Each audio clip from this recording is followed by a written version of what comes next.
Salam, salam sejahtera bagi kita semua. Pertama-tama saya mengucap syukur kepada Tuhan Yang Maha Esa, karena atas rahmat-Nya saya dapat menyelesaikan tugas ini dengan baik. Perkenalkan, nama saya Monesa Mulebila.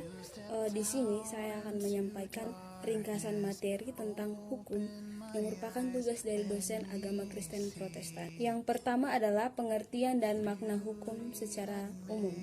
Berbicara tentang hukum, apa itu hukum? Secara umum, hukum adalah sesuatu hal yang berkaitan dengan hak dan kewajiban manusia. Makna hukum bagi kehidupan, maknanya itu ada 3, yaitu yang pertama, hukum itu melindungi seluruh manusia. Artinya, hukum ditetapkan dan disahkan untuk manusia. Yang kedua, hukum memajukan kesejahteraan umum. Artinya, dengan adanya hukum yang sudah diatur, diharapkan tercapainya kesejahteraan atau kejayaan. Yang ketiga, hukum mencerdaskan kehidupan bangsa. Artinya, hukum sudah mengatur suatu sistem pendidikan yang dapat meningkatkan potensi seseorang. Yang keempat, hukum juga menertibkan kehidupan. Artinya, kehidupan yang dijalani dalam sistem pemerintahan sudah diatur dan harus ditaati.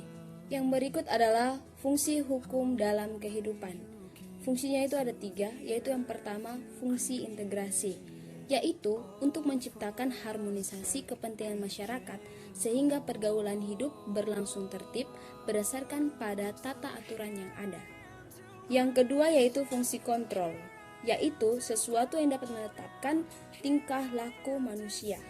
Yang ketiga, fungsi perekayasaan nilai, yaitu untuk mengubahkan pola-pola tertentu dalam suatu masyarakat. Materi yang berikut adalah pandangan Kristen mengenai hukum. Yang pertama, manusia hidup berdasarkan hukum. Berdasarkan Kejadian pasal 1, pada waktu Tuhan Allah menciptakan manusia pertama, Adam dan Hawa, Allah serta-merta memberikan hak dan kewajiban kepada manusia, yaitu memelihara dan menjaga seluruh yang ada di Taman Eden. Yang berikut adalah hak dan kewajiban manusia pertama. Hak kebebasan, yaitu beranak cucu dan bertambah banyaklah. Berkuasalah atas ikan-ikan di laut dan burung-burung di udara, dan atas segala binatang yang merayap di bumi. Kewajiban manusia, yaitu memelihara ciptaan Allah.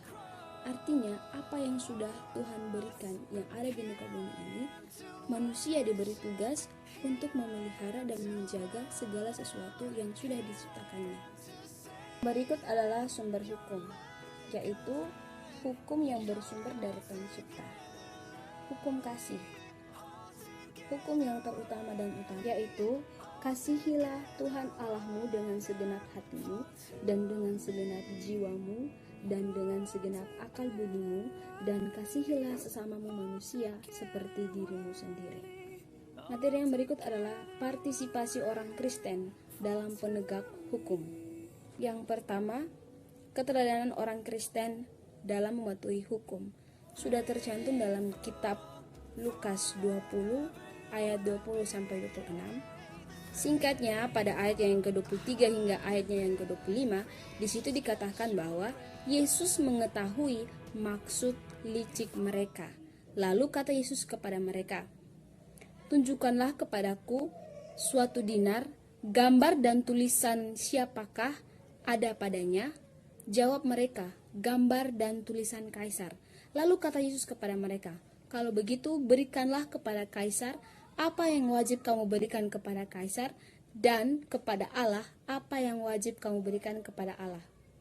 Yang berikut adalah orang Kristen menjauhi perbuatan-perbuatan melanggar hukum. Yang pertama, praktek korupsi dan penindasan ekonomi. Yang kedua, perilaku melecehkan aparat hukum. Yang berikut adalah orang Kristen memberi suara nabiah. Sudah tercatat dalam kitab pertama Timotius pasal 4 ayatnya yang kedua, "Beritakanlah firman, siap sedialah, baik atau tidak baik waktunya. Nyatakanlah apa yang salah, tegurlah dan nasihatilah dalam segala kesabaran dan pengajaran." Baik, dari pemaparan yang sudah saya sampaikan tadi, dapat disimpulkan bahwa hubungan hukum dan kekristenan, yaitu hukum yang telah ditentukan oleh suatu negara, wajib dipatuhi dan dilaksanakan selama sesuai dengan norma-norma yang ada dan harus berjalan beriringan antara yang mana hukum yang berasal dari negara dan hukum yang berasal dari Allah.